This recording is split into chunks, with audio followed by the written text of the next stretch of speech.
Shalom saudara-saudara yang terkasih dalam Kristus Yesus. Sebelum kita memulai mendengarkan firman Tuhan pada Senin 14 November 2022, mari kita bersatu di dalam doa. Sungguh kami mengucap syukur ya Tuhan buat cinta kasih Tuhan di dalam kehidupan kami. Terlebih ya Tuhan buat pada pagi hari ini, di mana Engkau telah meluputkan kami dari malam yang gelap. Kami boleh bangun dari tempat tidur kami masing-masing dalam keadaan sukacita. Ya Tuhan, sebentar kami ingin memulai aktivitas kami, tetapi terlebih kami ingin disapa oleh firman Tuhan yang menguatkan kami dalam menjalani hari-hari kami. Hanya di dalam nama anak-Mu Tuhan Yesus Kristus, kami telah berdoa dan penuh pengucapan syukur. Amin. Firman Tuhan pada Senin 14 November 2022 didasarkan pada 2 Timotius 2 ayat yang ke-13. Demikian firman Tuhan.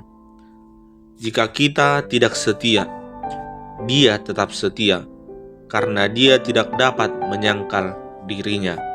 Demikian firman Tuhan.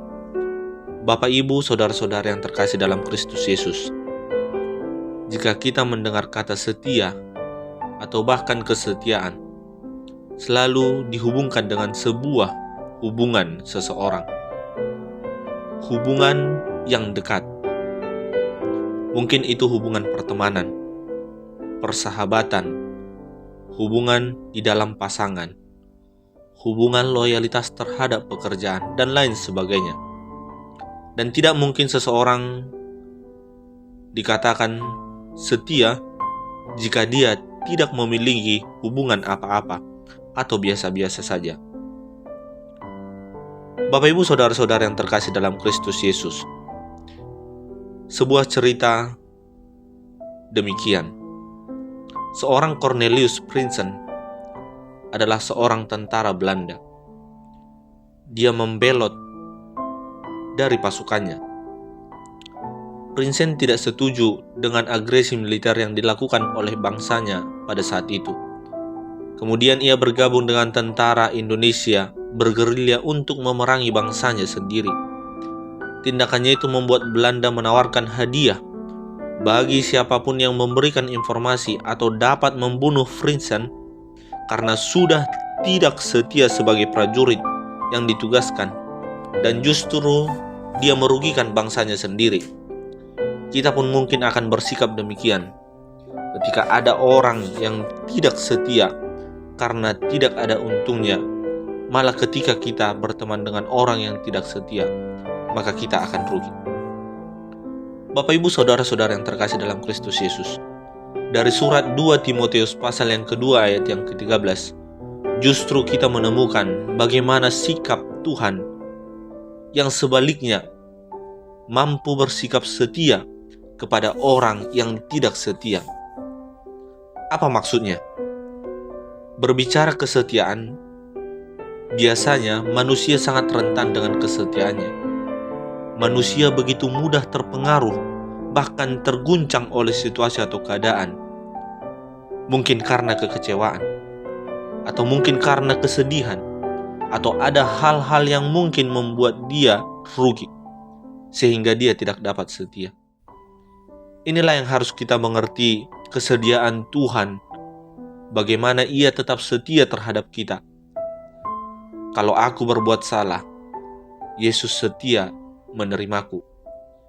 Kalau aku mengkhianatinya, Yesus setia menunggu aku untuk kembali. Jika aku mungkin tidak ke gereja, Yesus pun akan tetap setia memberkati aku. Mengapa demikian? Karena Dia ada untuk menyelamatkan manusia. Tuhan selalu setia kepada kita dalam keadaan apapun. Bapak, Ibu, saudara-saudara yang terkasih dalam Kristus Yesus, mungkin ini juga yang dipergunakan oleh sebagian orang karena kesetiaan Tuhan kepada manusia, sehingga dia seenaknya saja berbuat dosa, malas membaca firman Tuhan, jarang beribadah, dan bahkan dia tidak pernah terlibat di dalam pelayanan, dan berpikir bahwa toh jika kita tidak setia, Tuhan akan tetap setia. Bapak, Ibu, saudara-saudara yang terkasih dalam Kristus Yesus, bagaimana agar kita senantiasa menikmati dan mampu merasakan kesetiaan Tuhan di dalam kehidupan kita, sehingga kita juga mampu dan sadar untuk mampu tinggal setia di dalam Dia. Yang pertama, fokus kepada Yesus. Kepada Timotius, Rasul Paulus berpesan agar ia senantiasa mengingat-ingat Yesus. Pribadi Yesus menjadi fokus kehidupan kita. Namun, sering kita membesar-besarkan masalah, mengingat-ingat kejelekan orang lain, mengingat-ingat masa lampau kita yang mungkin tidak mengenakan, atau kekecewaan kita terhadap orang. Bukan mengingat-ingat pribadi Yesus dengan segala kebesaran, kuasa, bahkan karya-karyanya di dalam kehidupan kita, dan terlebih pengorbanannya. Akibatnya, bertemu dengan sedikit tantangan atau ujian, kita langsung lemah, mengeluh bersungut-sungut, dan mungkin berubah tidak setia. Tetap berfokus kepada Yesus. Yang kedua, yang boleh kita lakukan agar kita mampu merasakan kesetiaan Tuhan, yaitu mau menderita untuk Injil. Di sini bukan berarti orang Kristen hidupnya susah, serba kekurangan atau tertekan. Yang dimaksud adalah penderitaan karena melakukan kebenaran, menyalipkan daging, dan harus tunduk kepada kehendak Tuhan. Ada harga yang harus kita bayar. Tidak lagi bisa seenaknya hidup.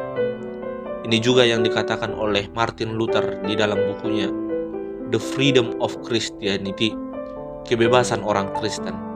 Kebebasan orang Kristen bukanlah kebebasan melakukan segala sesuatunya tanpa pengawasan diri, tetapi melakukan kebaikan dan meniadakan dosa di dalam kehidupan kita. Kita mampu bebas melakukan kebaikan dan menjauhi dosa di dalam kehidupan kita.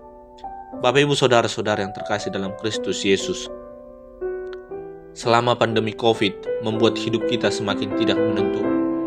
Situasi membuat banyak orang menjadi mungkin karena ketakutannya tidak setia dalam segala hal, tidak setia kepada Tuhan, kepada perintahnya dalam berpelayanan, pekerjaan, dan sebagainya. Melihat kenyataan sekarang ini, kita terpanggil bagaimana agar hidup kita tetap setia, karena Dia telah terlebih dahulu setia di dalam kehidupan kita. Mazmur 18 ayat 26 mengatakan, terhadap orang yang setia, Engkau berlaku setia. Terhadap orang yang tidak bercela, Engkau berlaku tidak tercela. Selamat melakukan aktivitas kita pada pagi hari ini. Tuhan Yesus memberkati. Amin. Kita bersatu di dalam doa. Sungguh kami mengucap syukur ya Tuhan buat firman-Mu pada pagi hari ini yang mengingatkan kami.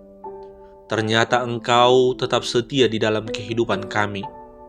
Mungkin karena kehidupan, pergumulan, tantangan, persoalan hidup, kami jauh, bahkan menjauhkan diri daripada Tuhan.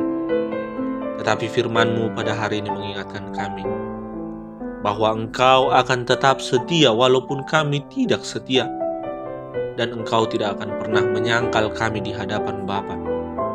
Oleh karena itu ya Tuhan, biarkanlah firman-Mu meneguhkan, menguatkan kami pada hari ini. Terlebih buat aktivitas kami hari ini kami serahkan ke dalam tangan Tuhan. Hanya di dalam nama anak-Mu Tuhan Yesus Kristus kami telah berdoa dan penuh pengucapan syukur. Amin.